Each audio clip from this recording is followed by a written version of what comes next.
The bullet hole in Jake Holloway's hat was still smoking when he signed the deed. 1 inch lower and he'd be bleeding out on the land office floor, instead of becoming the owner of a 100-acre ranch for exactly $1. The clerk's hands trembled as he stamped the papers, his eyes darting between Jake's weathered face and the shattered window where the shot had come from. "Mister, that weren't meant for you," the clerk whispered, sliding the deed across the scarred oak counter. "That was a warning about the Broken Wheel Ranch. You sure you want to go through with this?" Jake touched the hole in his Stetson, feeling the heat still radiating from the singed felt. The shot had come close enough that he'd felt the wind of its passage. Close enough to make most men reconsider their choices. But Jake Holloway wasn't most men.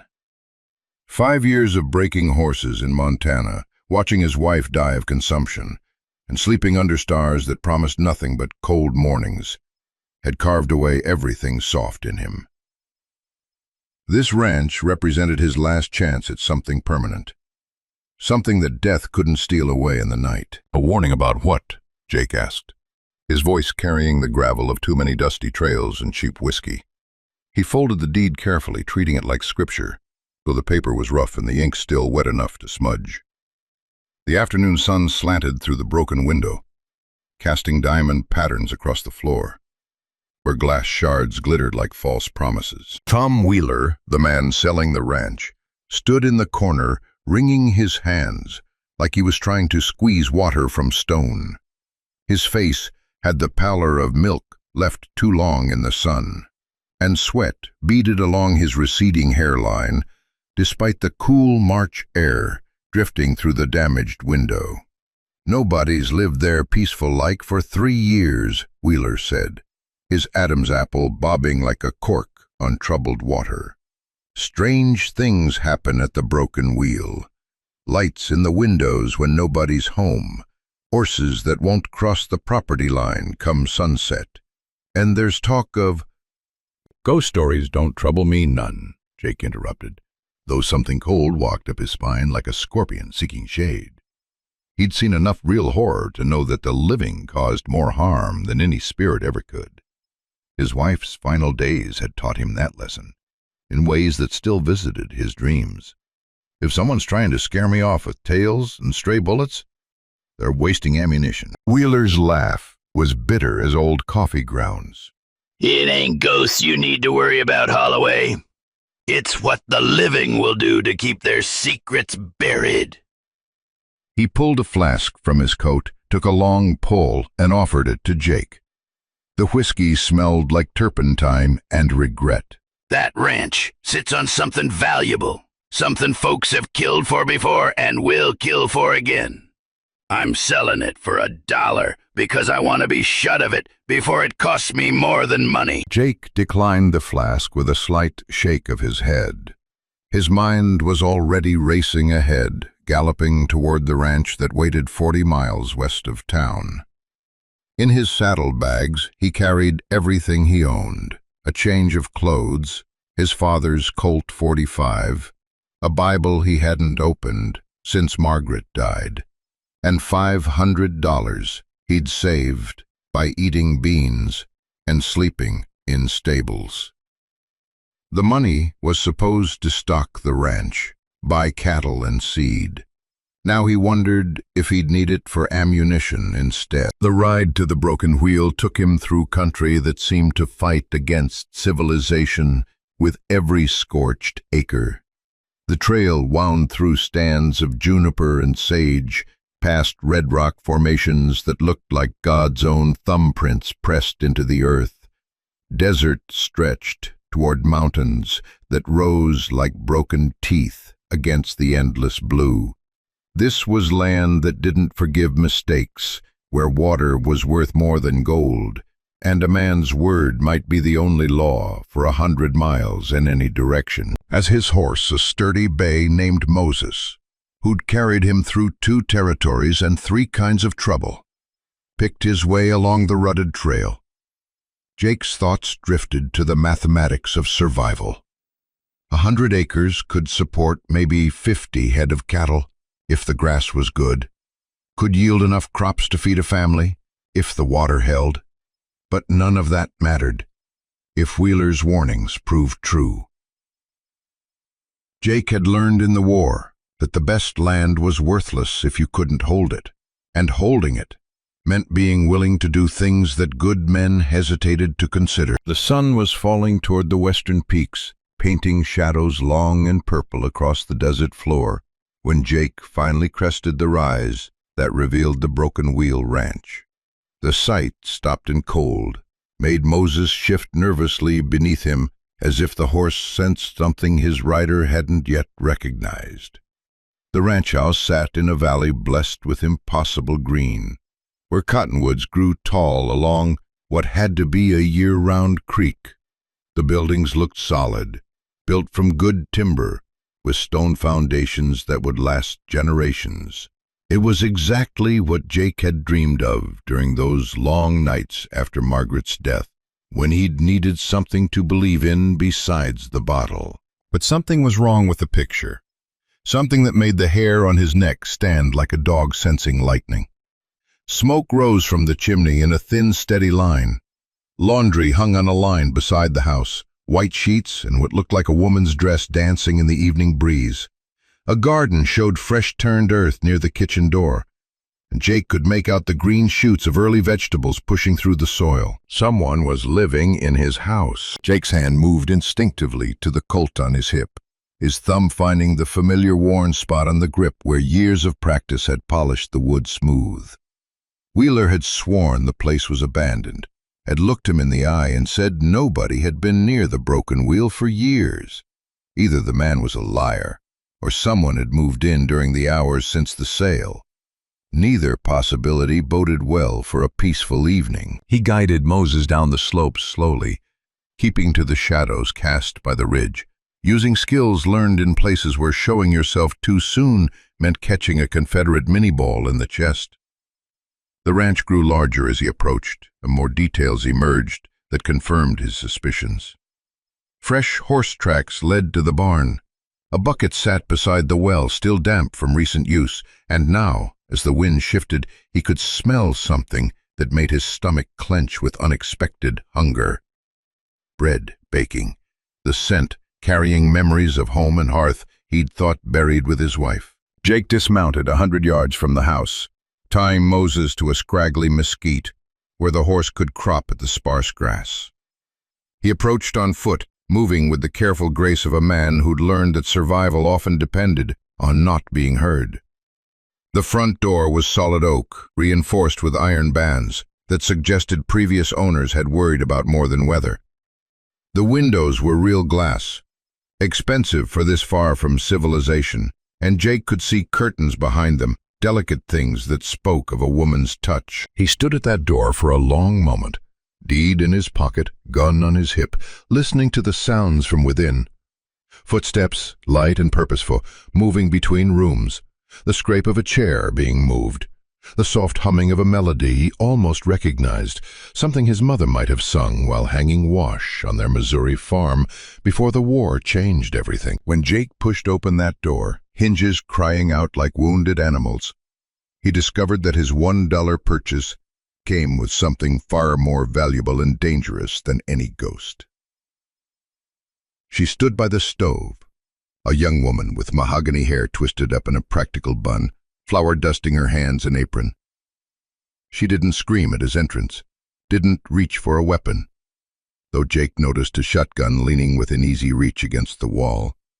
Instead, she looked at him with eyes the color of deep water, eyes that held secrets and sorrow in equal measure. "You must be the new owner," she said, her voice steady as bedrock despite the circumstances.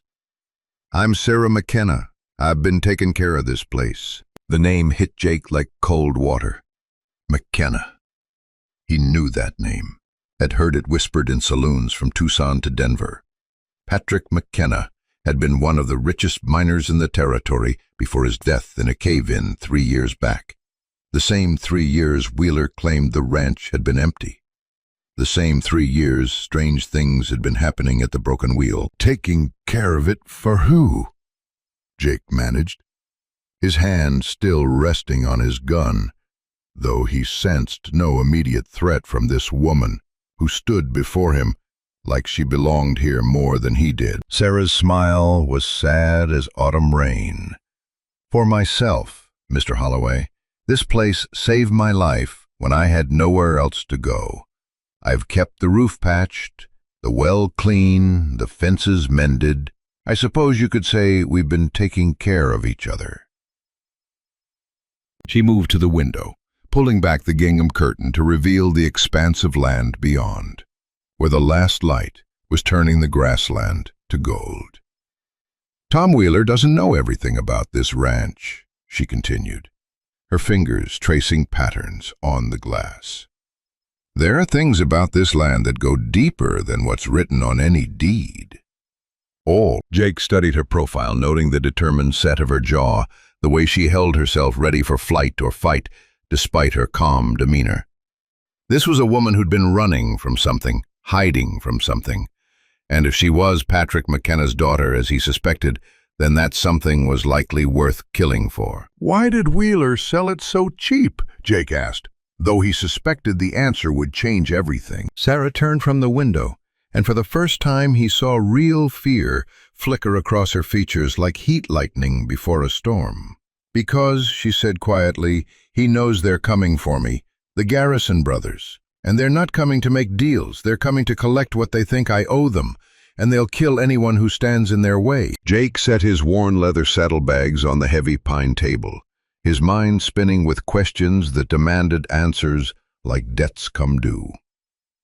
The kitchen smelled of fresh bread and something else, gun oil, recently applied. This woman might bake like somebody's grandmother, but she was prepared for war.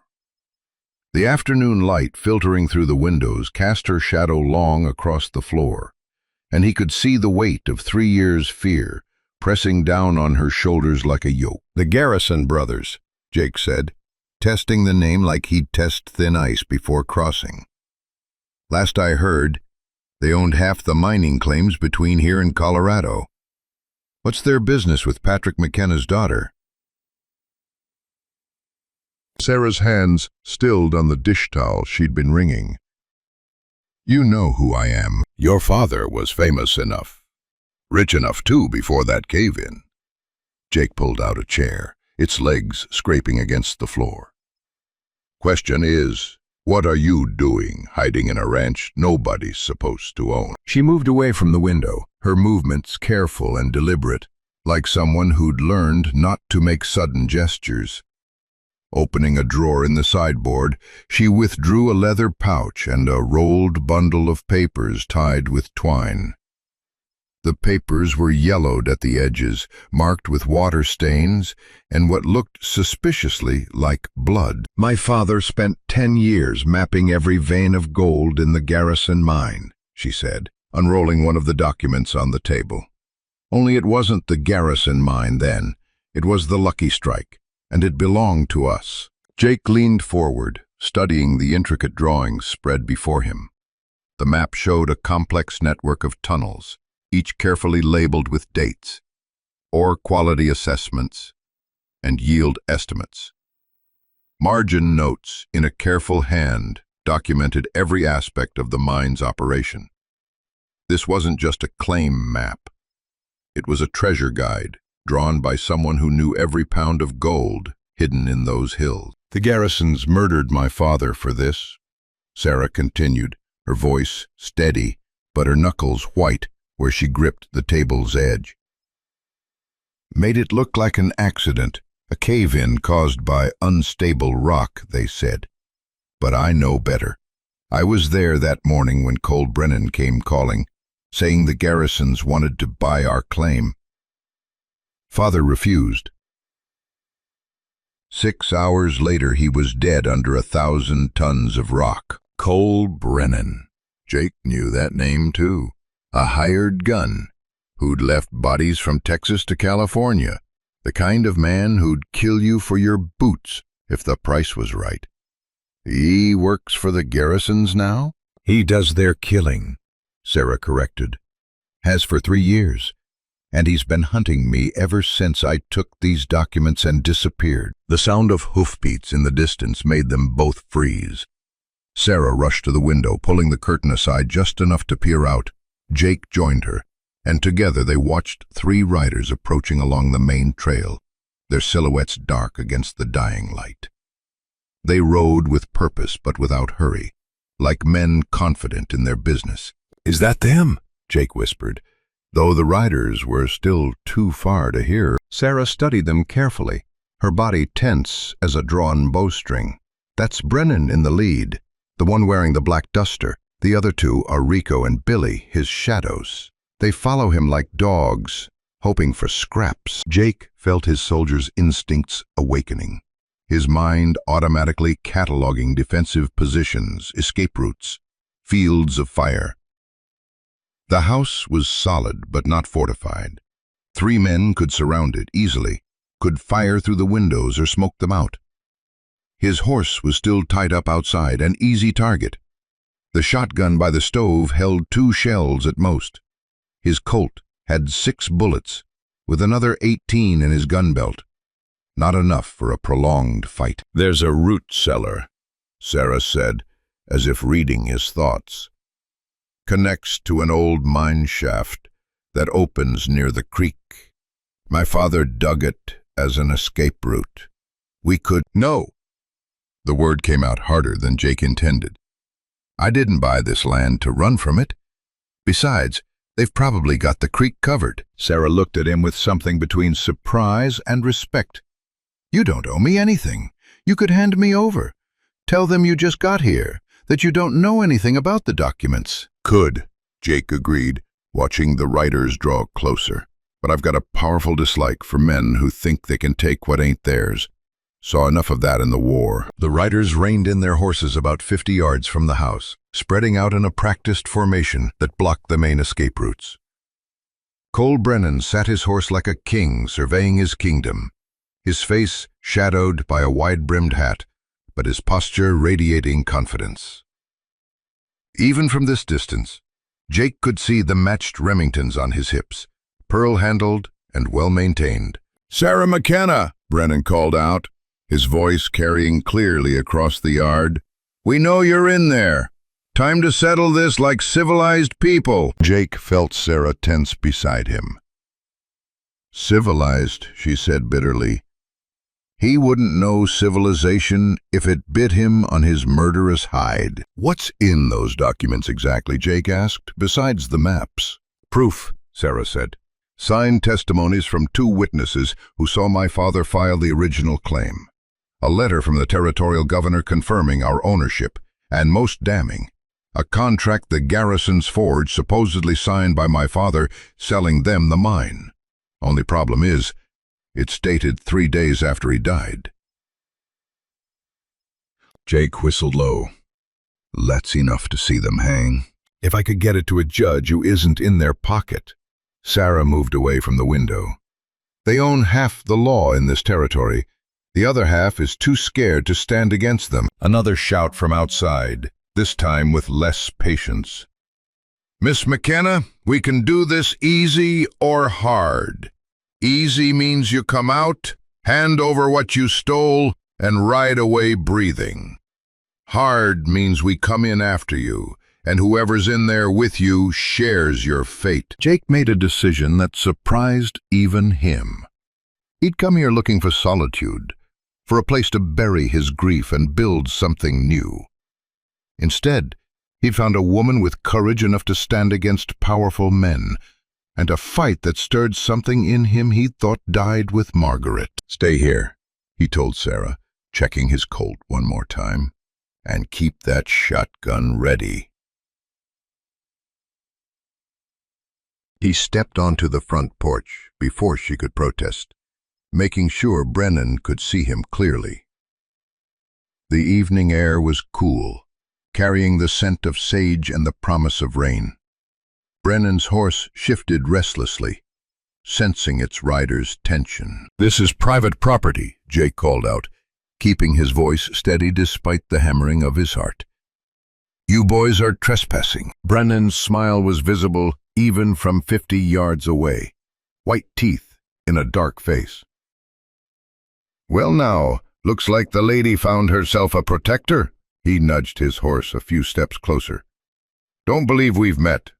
Name's Cole Brennan, and I'm here on behalf of the Garrison brothers to recover stolen property." "Jake Holloway, and I own this land as of this afternoon. Far as I'm concerned, anything on it belongs to me." Rico, the sharp-eyed one to Brennan's left, spoke up. "Boss, I count 2 rifles in the windows upstairs." "She ain't alone." Jake kept his face neutral, though he knew the windows upstairs were empty. Rico was either seeing things or lying to gauge his reaction. Either way, it brought him information about how nervous Brennan's men were. "Tell you what, Holloway," Brennan continued, his hand now resting casually on one of his Remingtons. "You're new here. Probably don't understand the situation. Miss McKenna has something that belongs to my employers. Legal documents that were removed from their office safe. That makes her a thief, and you harboring her makes you an accomplice." "I'd need to see proof of ownership," Jake replied. "Legal papers, not just your word." Brennan's friendly demeanor cracked slightly. "My word's been good enough for judges from here to California." "Well, it ain't good enough for me." The silence stretched between them, taut as a telegraph wire. Jake could feel Sarah watching from the window, could sense her finger on the shotgun trigger. Billy, the youngest of Brennan's crew, kept glancing nervously at the setting sun. Smart boy. Night would even the odds considerably, and he knew it. "Here's my offer," Brennan said finally. "You've got 1 hour to think it over. Send the woman out with the documents, and you can keep your ranch and your life. Make us come in after dark, and we'll burn this place to the ground with both of you in it." "Counter offer," Jake said. "You've got 1 minute to get off my land before I start shooting trespassers." Brennan laughed, but there was no humor in it. "You've got sand, Holloway, I'll give you that. But sand don't stop bullets." He wheeled his horse around. 1 hour. Use it wisely." The 3 riders retreated to a cluster of cottonwoods near the creek, far enough to be out of rifle range, but close enough to watch all exits from the house. Jake waited until they'd settled into position before going back inside. Sarah was standing by the table, the documents already packed back in their pouch. "You should have taken his offer," she said. "This isn't your fight." "It is now." Jake moved to the window, studying the terrain around the house. "That mine shaft you mentioned, where does it come out exactly?" "About a quarter-mile downstream, hidden behind a thicket of willows. But Jake, they'll be watching." "Not the shaft, the creek." An idea was forming, born from a similar situation he'd faced in Georgia during the war. "How deep is the water?" "Maybe 3 feet at the deepest pools." "Why?" Jake smiled for the first time since arriving. "Because men watching a house don't always watch the water. And because I've got a powerful need to send a telegram." Sarah frowned. "The nearest telegraph is in town, 40 miles away." "Exactly. And the nearest sheriff who isn't owned by the Garrisons?" Her eyes widened with understanding. "Sheriff Mason in Cedar Ridge? He and my father were friends. But that's 60 miles north." "Then we'd better get started." Jake pulled his rifle from the saddlebags. "You know how to shoot that scattergun?" "I've had 3 years of practice." "Good. Because in about 10 minutes, Cole Brennan is going to realize we're not where he thinks we are." The escape through the root cellar was like being swallowed by the earth itself. Jake went first, his broad shoulders scraping against the packed dirt walls, spiderwebs catching in his hair like ghostly fingers. Sarah followed, the leather pouch of documents strapped to her back, the shotgun awkward in a confined space. The tunnel smelled of damp earth and something else, old fear maybe, or the lingering presence of Patrick McKenna's desperate foresight. They emerged in full darkness near the creek. the exit hidden behind a tangle of wild roses and blackberry vines that tore at their clothes like grasping hands. The water was ice-cold, snowmelt from the distant mountains, and Jake gasped as it soaked through his boots. Sarah waded in beside him without hesitation, her skirts floating around her like lily pads. They'd made it maybe 100 yards downstream when they heard the shouting from the house. Brennan had discovered their absence. Jake grabbed Sarah's arm, pulling her under the drooping branches of a willow. Her body pressed against his in the darkness, and he could feel her heart racing like a trapped bird. "They'll track us," she whispered, her breath warm against his ear. "Not in the water, not in the dark." But even as he said it, Jake saw torches blooming like deadly flowers near the house. Brennan was smarter than he'd hoped. They pushed on through the water, fighting the current and the numbing cold. Jake's injured ribs, a gift from a horse with opinions about being broken, screamed with each movement. Behind them, voices grew closer, and he could hear dogs now. Of course, Brennan would have dogs. "Here," Sarah said suddenly, tugging him toward the bank. "There's a cave." It wasn't much of a cave, more of an undercut in the bank, where spring floods had carved out a hollow, but it was deep enough to hide them if they pressed far back into the shadows. They crawled in, wet and shivering, the sound of their breathing loud in the enclosed space. The dogs were getting closer. Jake could hear them splashing through the creek, their eager baying echoing off the canyon walls. He pulled out his Colt, checking the chambers by touch. 6 shots. Sarah's shotgun had 2. Not enough to fight off 3 men and a pack of dogs. "Give me the documents," he whispered. "What?" "Trust me." Sarah hesitated, then pulled the pouch from her back. Jake took it, feeling the weight of 3 years of running, 3 years of fear. Then he did something that made Sarah gasp. He threw it out into the creek, where the current caught it and carried it downstream. "Are you insane?" she hissed. "Maybe, but now we're not worth killing. Just 2 people hiding in a cave."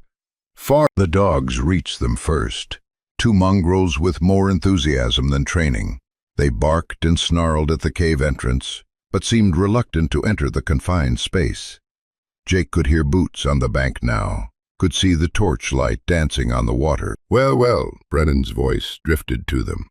"Looks like our rabbits went to ground." Jake made a decision. He crawled out of the cave, hands raised but ready to go for his gun if needed.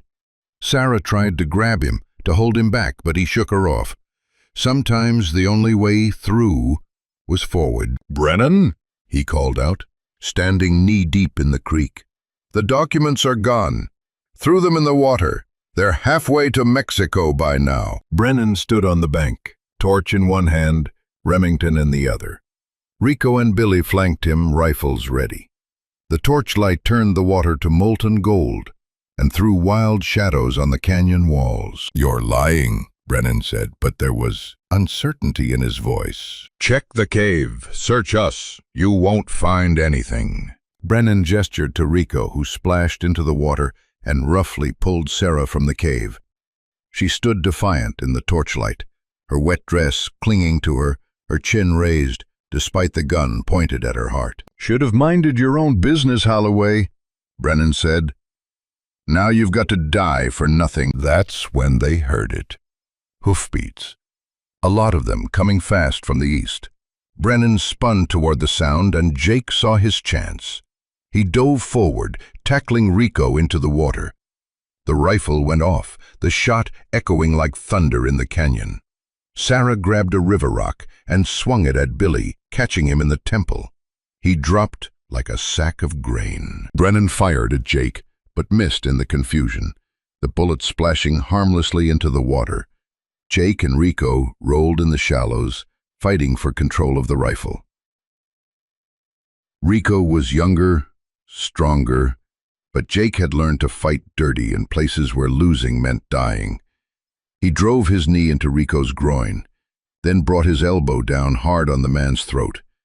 Rico went limp, gasping for air that wouldn't come. "Nobody move!"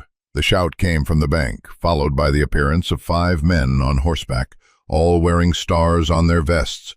Sheriff Mason sat his horse like an avenging angel, his Winchester trained on Brennan. "Drop the iron, Cole." Brennan's face was a mask of rage in the torchlight. "You've got no jurisdiction here, Mason." "Got a telegram saying there was about to be a murder on the Broken Wheel Ranch. That makes it my business." Mason's deputies had spread out, covering all angles. "Besides, I've got a warrant for your arrest." "For what?" "Murder of Patrick McKenna. We've got a witness. Old Sam Briggs saw you and the Garrison boys rig that cave-in. He's been hiding scared for 3 years, but he finally found his courage." The revelation hit like a physical blow.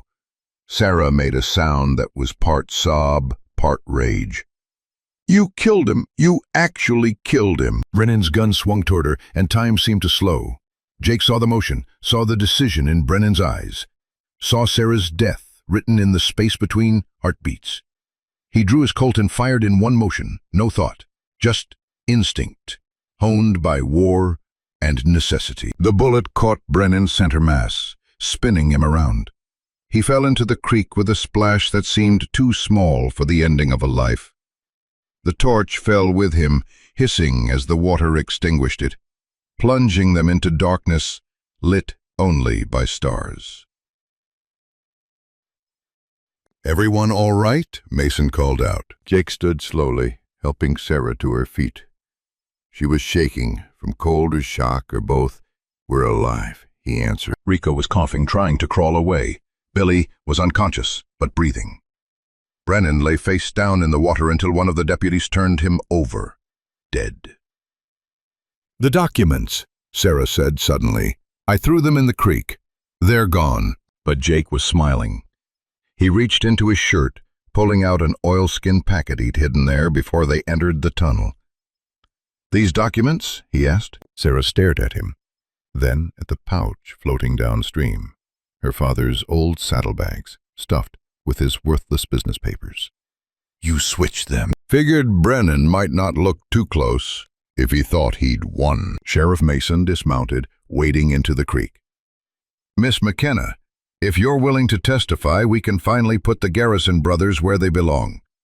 With Briggs's testimony and those documents, they'll hang for certain." Sarah nodded, tears streaming down her face.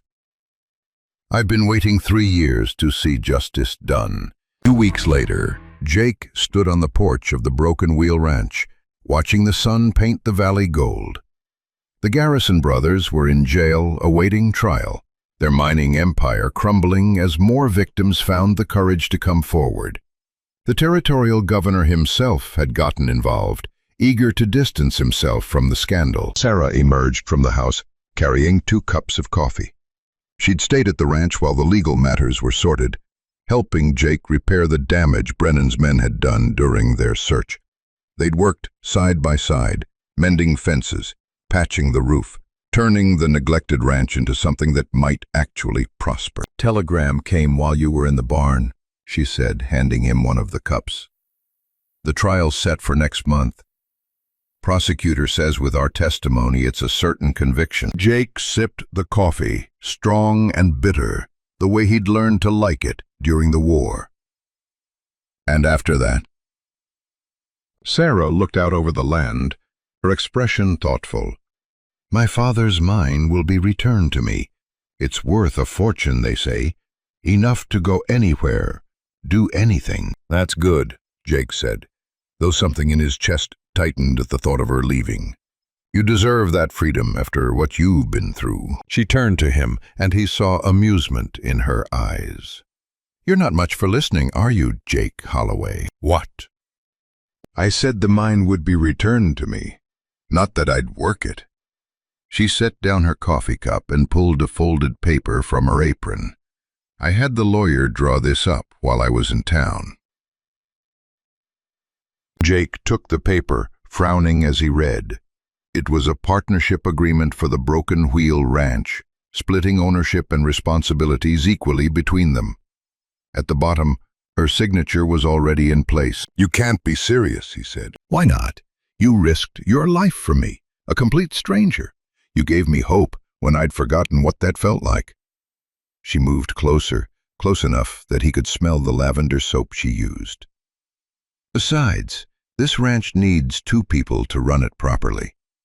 And I've gotten rather fond of the place." Jake studied her face, seeing strength there, and determination, and something else that made his pulse quicken. "People will talk. An unmarried woman living with a man she's not related to." Sarah's smile was mischievous. "Then maybe we should do something about that unmarried part." The words hung in the air between them like a challenge. Jake set down the partnership agreement and took her hands. They were calloused from work, strong and capable. Nothing like Margaret's delicate fingers, but perfect in their own way. "Sarah McKenna," he said formally. "I bought this ranch for $1 thinking I'd find solitude. Instead, I found you, and a fight worth having, and a reason to start living again instead of just surviving.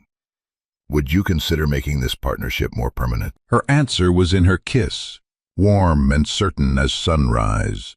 When they finally pulled apart, both breathless, she was laughing. Yes, Jake Holloway. Yes, to all of it. They were married a month later, the day after the Garrison brothers were convicted and sentenced to hang.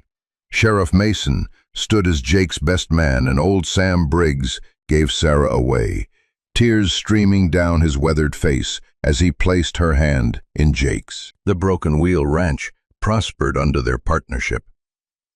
They raised cattle and horses, planted orchards, built a life from the ground up. Sarah never worked her father's mine, instead selling it to a company from back east for enough money to ensure they'd never want for anything. But they lived simply, finding wealth in the land and in each other. 5 years later, as Jake watched Sarah teaching their twin boys to ride in the same valley where they'd almost died, he reflected on the strange turns of fate. A $1 ranch that came with a woman in hiding, a fight that wasn't his becoming the most important stand he'd ever taken, a partnership born of desperation becoming a love that renewed his faith in the future. The Broken Wheel Ranch stood as testament to the truth that sometimes the best things in life came from the chances we took, the strangers we chose to trust, and the fights we refused to walk away from. And sometimes, just sometimes, a single dollar could buy you everything that mattered. As the sun set behind the mountains, painting the sky in shades of purple and gold, Jake pulled Sarah close, their boys' laughter echoing across the valley. The ghosts of the past had been laid to rest, replaced by the living promise of tomorrow. The ranch that nobody wanted had become a home. The woman who'd been running had found a place to stand, and the man who'd been seeking solitude had discovered that some things were better built together. In the distance, a lone rider appeared on the trail, and Jake tensed from old habit. But it was just a drifter, passing through on his way to somewhere else. Sarah felt him relax and squeezed his hand. "No more trouble coming," she said softly. "No," Jake agreed, watching their boys race their ponies across the pasture. "Just life, arriving one day at a time." The Broken Wheel Ranch had earned its peace, paid for in courage, sealed in justice, and built on the unshakable foundation of 2 people who'd found in each other the home they'd been searching for all along.